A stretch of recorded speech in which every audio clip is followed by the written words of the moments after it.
Because at the end of the day, America is going to want a president who is a decent human being, who doesn't shit on other people, who has some interest in the American people, some interest in something beyond himself. I think at the end of the day, people are going to reject this bigoted, divisive figure. I'm just giving you the answer to the question you're asking all night long. Why do they vote for Donald Trump? It's not always because they like him. No, it's because stuff like that is kookier to them. Bill Maher just turned his fire on Adam Schiff, brutally roasting the California senator for his hopeless war against Donald Trump. The takedown was so savage, I wouldn't be shocked if Schiff ghosted Maher's show for good. If you love this kind of spicy content, smash that like button and subscribe so you never miss a moment like this. I think it's true justice. The only thing he cares about is himself and money, and going after the money is a way to bring about some real justice. Adam Schiff kicked off the evening with his usual barrage of attacks against Donald Trump, painting him as a self-absorbed narcissist who, in his words, cared little about anything or anyone beyond himself. Schiff doubled down, insisting that Trump was unequivocally guilty of the accusations stacked against him, and declaring he was wholly unfit to lead the country. With dramatic flair, Schiff portrayed Trump as a looming threat to democracy itself, warning that his return to power would spell disaster for the nation. It was classic Schiff, heavy on the accusations, light on the evidence, and loaded with political theater. But the worst was yet to come. Schiff made a statement that'll come back to haunt him. I don't share your pessimism about this or your pessimism about the general election. The reason why Joe Biden is going to beat Donald Trump is because at the end of the day, America is going to want a president who is a decent human being, who doesn't shit on other people, who has some interest in the American people, some interest in something beyond himself. I think at the end of the day, people are going to reject this bigoted, divisive figure. Schiff continued his tirade against Donald Trump, hurling every insult he could think of in a desperate attempt to discredit him. But the part that's probably making Schiff squirm the most right now is his bold prediction that Joe Biden would easily win the election. Well, fast forward to today, and those words have spectacularly backfired because Donald Trump is now the president. Schiff's confident boasts have aged like milk, leaving him looking foolish and scrambling for excuses. It's a classic case of political karma playing out in real time, and watching it unfold has been nothing short of delicious. Meanwhile, Schiff's rant was clearly starting to wear on Bill Maher and Stephen A. Smith. Maher kept his cool, barely, but Stephen couldn't resist letting loose. And I'm just getting tired of seeing so much stuff targeted in his direction, but somehow, some way he still survives. I mean, we're talking about a situation where he's still going to be the GOP nominee. He's still going to be running for president. You're President Biden. That's the individual that you're going to have to beat. 4 indictments, 91 counts. They ain't even bringing up the bankruptcies. Ain't even bringing up this particular issue with this civil case.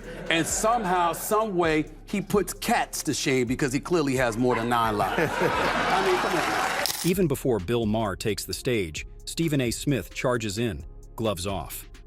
He doesn't mince words, tearing into Adam Schiff and his political crew for their tireless, years-long mission to bring down Donald Trump.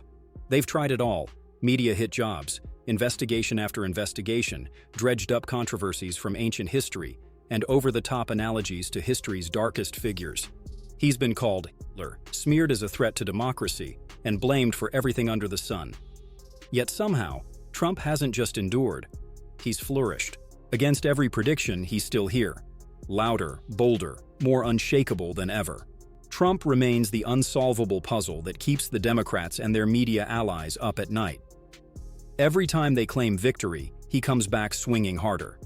Whether you admire him or can't stand him, one thing's clear: Trump has become the political enigma they can't decode, and it's eating them alive.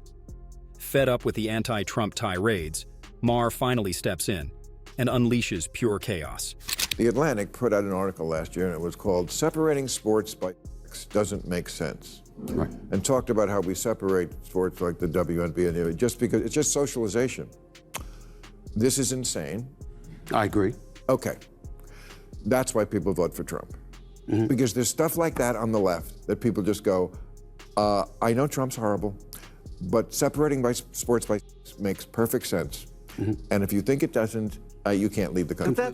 Maher didn't waste a second cutting to the chase, laying it out for Adam Schiff in no uncertain terms. This is why people keep pulling the lever for Donald Trump. No filters, no fluff. He blasted the Democrats for peddling hollow policies, clinging to out-of-touch ideologies, and drifting further away from the concerns of everyday Americans, fueling the very fire that keeps Trump's momentum alive.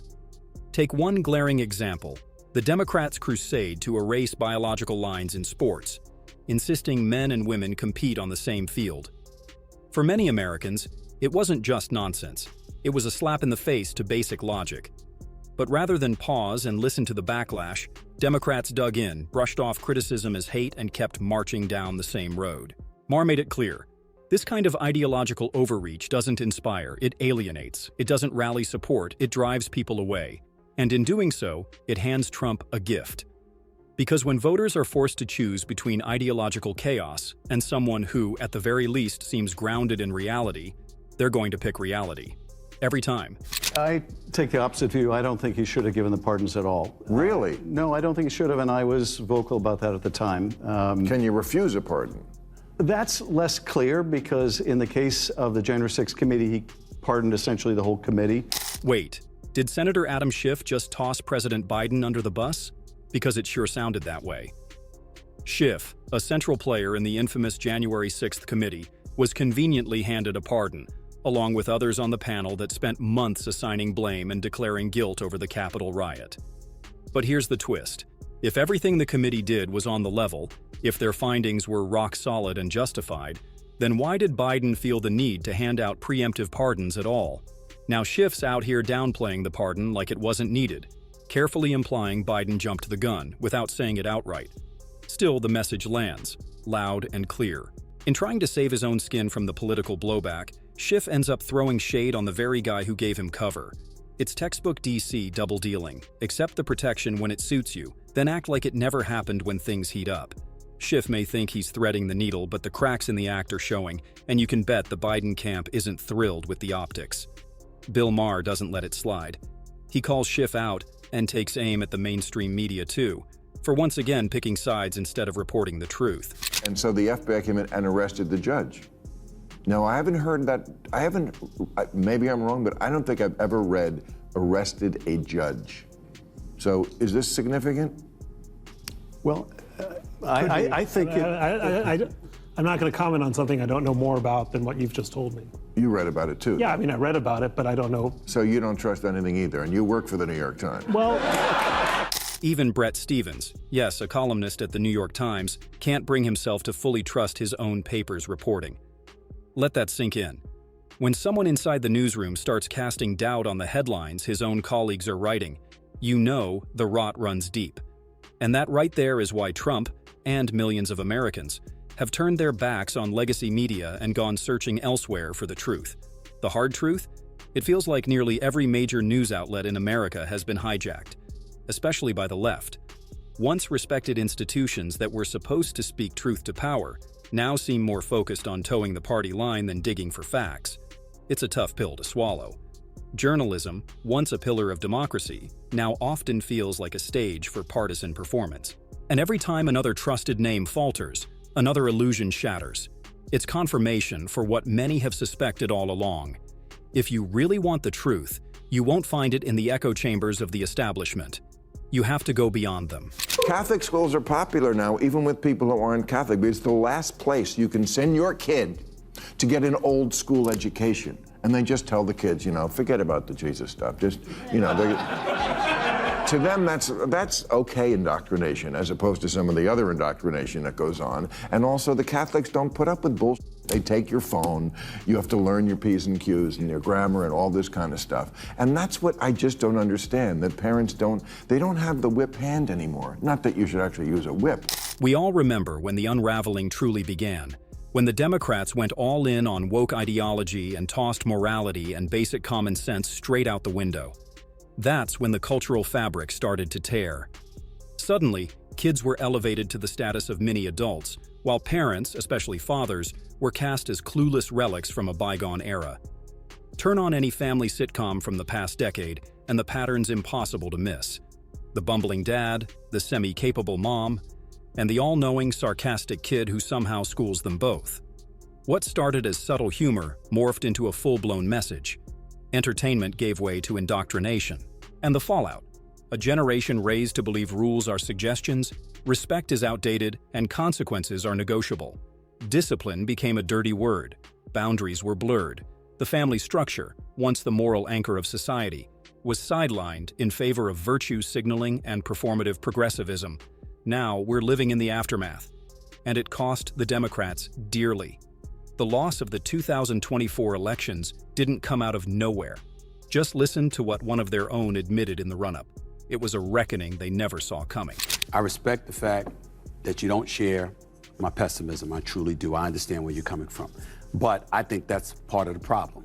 I think the Democratic Party should share my pessimism. I think they should be on high alert. I think they need to treat him with the seriousness that it deserves, because you having a lot of faith in the American people. The man did get over 74 million votes. You've got people that are looking at Joe Biden. I'm not going to call him a cognitive mess or anything like that. That's very disrespectful. I would never speak about our president that way. But when you're 82 years of age, it's not offensive to say you're no longer a spring chicken and you don't seem to have. Beyond their off-the-wall ideologies, Schiff and his allies spent years trying to sell the American people on a narrative that Joe Biden was mentally sharp enough to lead the country.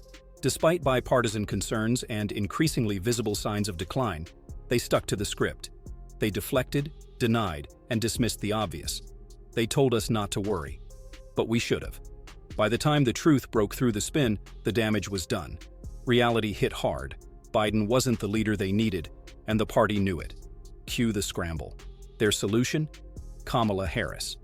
In a last-ditch effort to restore credibility, they propped her up, only to watch it blow up in their faces. Her approval tanked. Her appearances became punchlines. And whatever leadership they hoped she'd bring only deepened the disaster. The so-called party of strategy suddenly had no plan. What's left is a political mess of their own making, from pushing fringe ideologies and discarding basic reason, to rallying behind a president unfit for the moment and doubling down with Kamala. They've managed to alienate the very voters they once relied on. The frustration voiced by Bill Maher and Stephen A. Smith echoes something bigger. Americans are fed up with the gaslighting, the staged performances, the nonstop blame games. Trump's staying power isn't just about him. It's a reflection of a country tired of being lied to. The left tried to control the story, but facts have a way of breaking through. And now, even their own voices are beginning to question everything they once stood behind. That wraps up today's video. If this resonated with you, hit that like button, subscribe, and stay tuned for more straight talk. Thanks for watching. See you in the next one.